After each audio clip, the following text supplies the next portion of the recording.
6 civil rights leaders with the NAACP were arrested on Tuesday after staging a sit-in at Senator Jeff Sessions' office to protest the nominee for U.S. Attorney General.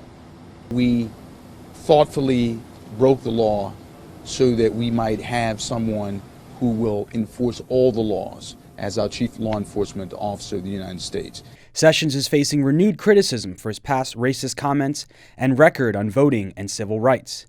Over 1,300 law professors have signed a letter opposing Sessions' confirmation set to take place on January 10th and 11th.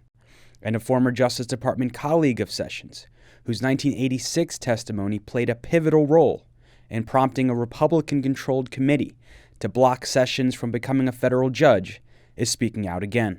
If I were in 1986, Jeff Sessions, and I had been accused of being essentially a racist, and I believed in my heart that I was not, I would have spent the next 30 years proving that I wasn't. And he hasn't done that. Jeff Sessions. Where's Jeff?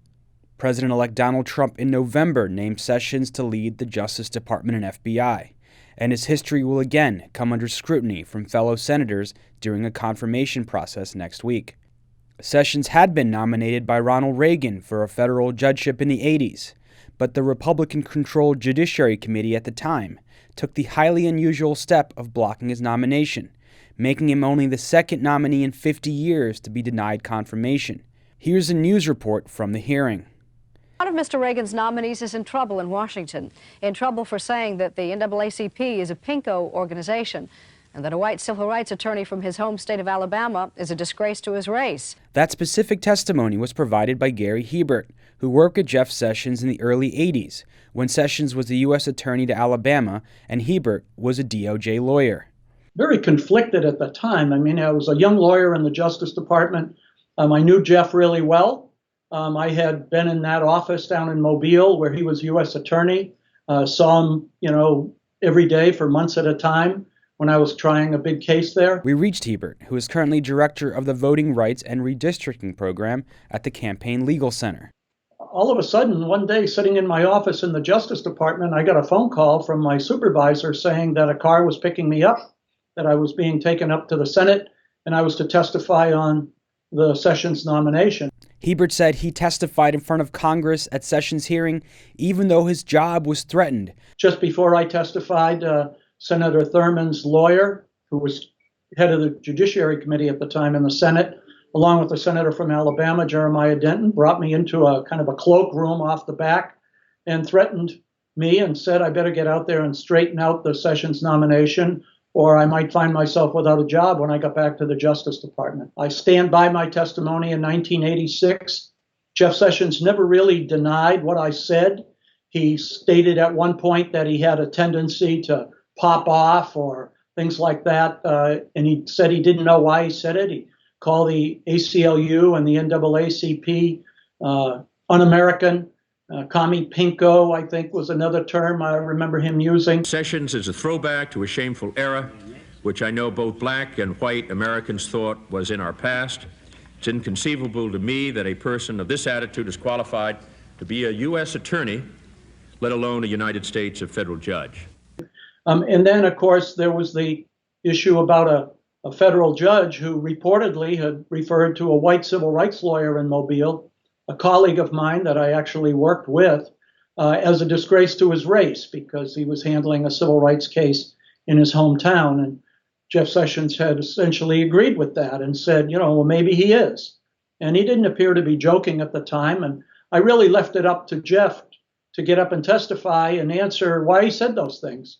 And he really didn't have a response. He denied a lot of what other people said about him at the time, but he never really denied what I said that he told me. Hebert was also joined by 2 other former colleagues to write a now viral Washington Post op-ed that raises serious issues about the questionnaire Jeff Sessions filled out ahead of his confirmation hearing scheduled for next week. We looked at that list, and 3 or 4 of those cases were ones that we handled personally when we were at the Justice Department. And we knew he didn't really have any involvement substantively in any of those cases. So we felt that the Senate colleagues that he has who are on the Judiciary Committee, as well as members of the public, ought to know that he really can't be taking credit for other people's work. Hebert says Sessions has voted against civil rights legislation as a senator. Every single civil rights measure that has come up in Congress.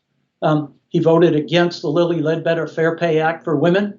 He voted against the hate crimes bill when Matthew Shepard and James Byrd, one murdered because he was gay, the other dragged behind a truck because he was black by some white supremacists. The hate crimes bill is really important to our nation. He's voted against nominees to be federal judges, including Justice Sotomayor and Elena Kagan, two females, one a Latina, who are eminently qualified to be on the Supreme Court of the United States. Voted against Loretta Lynch to be the Attorney General. Refers to federal judges who have any role at all with the ACLU as having ACLU DNA and ACLU chromosomes and things like that. I mean, that shows to me that he really hasn't grown up very much over the 30 years. And that, in fact, I don't really want someone like that having the responsibility to enforce the laws that he voted against. Go to therealnews.com for our continued conversation with Gary Hebert, a former colleague of Jeff Sessions.